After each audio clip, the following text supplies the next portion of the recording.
Every summer, kids dared each other to swim in Black Hollow Lake. They said the water was bottomless, that something down there could pull you under and keep you forever. But the real story was older.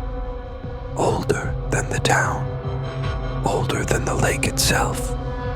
They say a man was buried there, not in the earth, but in the water. And when you swim too far from shore, you'll feel his hand on your ankle, cold, heavy, unforgiving. It started like every stupid teenage summer night. Too much beer, too much bravado, and not enough sense. My best friend, Kyle, was the one who brought it up. Bet none of you have the guts to swim out to the dock, he said, pointing to the old wooden platform floating about 50 yards from shore. The dock had been abandoned years ago. The town never maintained it, claiming it was unsafe. But everyone knew the real reason. Kids who swam out there didn't always come back. We all laughed nervously, pretending we weren't scared. "Come on," Kyle grinned, stripping off his shirt. "It's just water." But the way he said it, the way his eyes darted toward the black, rippling surface, it was like he was daring himself as much as us. I didn't want to go. God, I didn't. But there were 6 of us, and none of us wanted to be the coward. So we waded in. The water was colder than I expected. Not the refreshing kind of cold. The kind that seeped into your bones, that felt wrong somehow. By the time we reached the halfway point, the shore looked impossibly far. The dock loomed closer, its planks rotting, its posts swaying slightly, like something breathing beneath it. That's when I felt it. A tug. Just the faintest pull on my leg, like weeds catching me. Except there were no weeds in Black Hollow Lake. Everyone knew that. The bottom was pure silt. I kicked hard, trying to shake it off. But the water around me seemed thicker, heavier. And then I felt it again. Stronger this time. A hand gripping my ankle. I gasped, swallowing lake water, choking as bubbles exploded from my mouth. My friends were still laughing, splashing each other, oblivious. But beneath me, something was pulling, and as I thrashed, desperate, I caught a glimpse in the dark water below. A pale face, eyes open, mouth stretched in an endless scream. The man beneath the lake. The grip on my ankle tightened until pain shot up my leg. I thrashed harder, clawing at the water, but it was like swimming against chains. I tried to scream, but the lake filled my mouth, bitter and cold. Above me, I could see the silhouettes of my friends, their laughter echoing across the still water. They thought I was playing, splashing, diving, faking panic like we'd done 100 times before. But this wasn't a game. The pull dragged me deeper. The moonlight above grew smaller, dimmer, as the dark swallowed me whole. And then I saw him. The man. His face floated just below mine, pale as bone, with hair drifting around him like weeds. His eyes were wide open, staring straight into me. Eyes that hadn't blinked in decades, yet still burned with something alive. His mouth moved, bubbles spilling out, but no sound came. Still, I understood. Stay with me. I kicked, clawed, screamed silently. My chest burned, lungs screaming for air. But his grip only tightened. Cold fingers like iron shackles. For a moment, I swore I saw more faces around him. Others drifting in the dark. Dozens of them, pale, silent, all staring, all trapped. Victims. No, residents. The water roared in my ears. My body thrashed weaker and weaker. The lake was winning. He was winning. Then, suddenly, the hand let go. I shot upward, breaking the surface with a violent gasp. My friends cheered, laughing, splashing, completely unaware of what had just happened. Kyle grinned. Damn, man, you went under long, trying to scare us. I couldn't speak. My lungs were fire, my throat raw, my whole body shaking. But as I dragged myself toward the dock, something made me glance back. And there he was, the man beneath the lake, floating just below the surface now, only feet away. Watching me, smiling, I dragged myself onto the dock, coughing so hard my ribs ached. My hands shook as I gripped the rotting wood, its splinters biting into my palms. Kyle hauled himself up beside me, grinning. Bro, you nearly gave us a heart attack. You looked like you were drowning. I croaked, but the words came out broken, useless. The others climbed up too, dripping and laughing, but their laughter felt wrong now. Too sharp, too loud, like it didn't belong to this night. I turned back toward the water. The lake's surface was calm again, black and glossy under the moonlight. Too calm. No ripples, no bubbles. Nothing to show a man had been there. But I knew. I felt his touch still burning on my ankle, cold as death. We should head back, I muttered. Already? Kyle groaned. Man, we just got here. Don't tell me you're chickening out because of that stupid legend. It's not a legend, I snapped, louder than I meant to. Everyone froze. The night air seemed to grow colder. One of the girls, Hannah, frowned. What do you mean?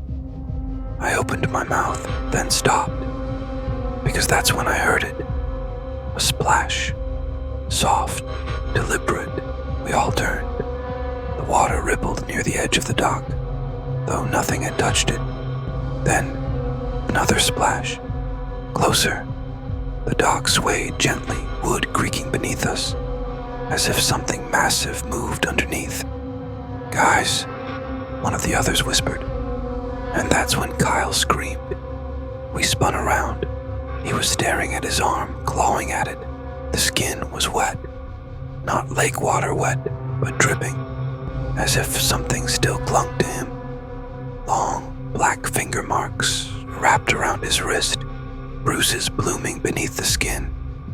I staggered back, because I realized something in that moment. I hadn't escaped the man beneath the lake. I had brought him with us. Kyle clawed at his wrist, but the bruises only deepened, darkening into the shape of long skeletal fingers. His eyes went wide with panic. Get it off, he screamed, shaking his arm like something invisible was still holding him. Get it off me. We all crowded around, trying to grab him, trying to pull his arm free from whatever had him. But there was nothing there. Nothing but water dripping where there shouldn't be water. Then Kyle jerked backwards so hard, he nearly toppled off the dock. We caught him, barely, but the wood beneath us groaned. And that's when we heard it, splash, from under the dock this time. Then another, and another, like hands slapping the water, one by one, climbing. The boards beneath our feet began to creak, each plank straining as though something heavy pressed against it from below. Hannah screamed and bolted for the edge, diving into the water toward shore. I reached out to stop her, but it was too late. She got only halfway before her scream cut off in a burst of bubbles. Her body jerked once, twice, then vanished beneath the surface. We all froze. None of us breathed. The lake rippled once, then went still. Jesus Christ, someone whispered. We have to go. Now. We scrambled, slipping on the slick wood, racing toward the shore. But as we reached the edge of the dock, the posts shuddered, then snapped. The whole dock lurched violently, throwing two of the others into the water. Their screams rose, high and desperate, before being drowned in seconds.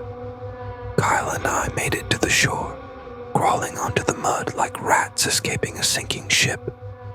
I was shaking so hard I couldn't feel my fingers. But when I looked at Kyle, my blood turned to ice, because his wrist wasn't just bruised anymore. It was changing. The skin had gone pale, waterlogged, as though he'd been dead in the lake for days.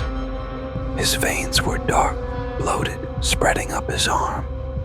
And his eyes, they weren't his eyes anymore. They were the eyes I'd seen under the water. The eyes of the man beneath the lake. Kyle. My voice broke, trembling. We have to get help. We need to. He lifted his head, slowly. Too slowly, like a puppet on invisible strings. Water poured from his mouth when he tried to speak.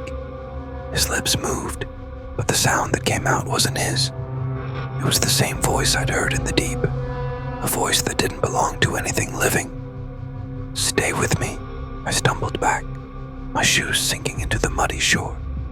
Every instinct screamed at me to run, but the trees loomed like bars on a cage. The night air was heavy, wet, filled with the stench of lake water. And then, behind me, something moved. I spun. The rest of my friends, the ones pulled under, were standing there, or what was left of them. Their skin hung loose and gray, dripping streams of water. Their eyes were blank, mouths hanging open, gasping like fish out of air. Every step they took left puddles in the dirt. Kyle rose to join them, his body stiff, his pale wrist dangling uselessly as water streamed down his arm. He smiled, or tried to, and in his drowned, gurgling voice he said, "No one leaves the lake." The ground beneath me turned soft, too soft. My feet sank into mud that wasn't mud at all. It was water. Black, rippling water spreading out from the trees, from the dirt, from everywhere. I tried to run, but every step pulled me deeper. The lake wasn't behind me anymore. It was beneath me. It was swallowing the shore, swallowing the forest, swallowing me. Cold hands wrapped around my ankles, dozens of them, clutching, pulling. I screamed as the drowned figures closed in, their whispering voices overlapping into a single, endless chant. Stay, stay, stay. The last thing I saw before the water closed over my head was Kyle's face, pale and smiling, his eyes black as the lake itself. And then, only darkness, no bubbles, no breath, no escape. Because the truth about Black Hollow Lake is simple. You can swim in, but you'll never swim out.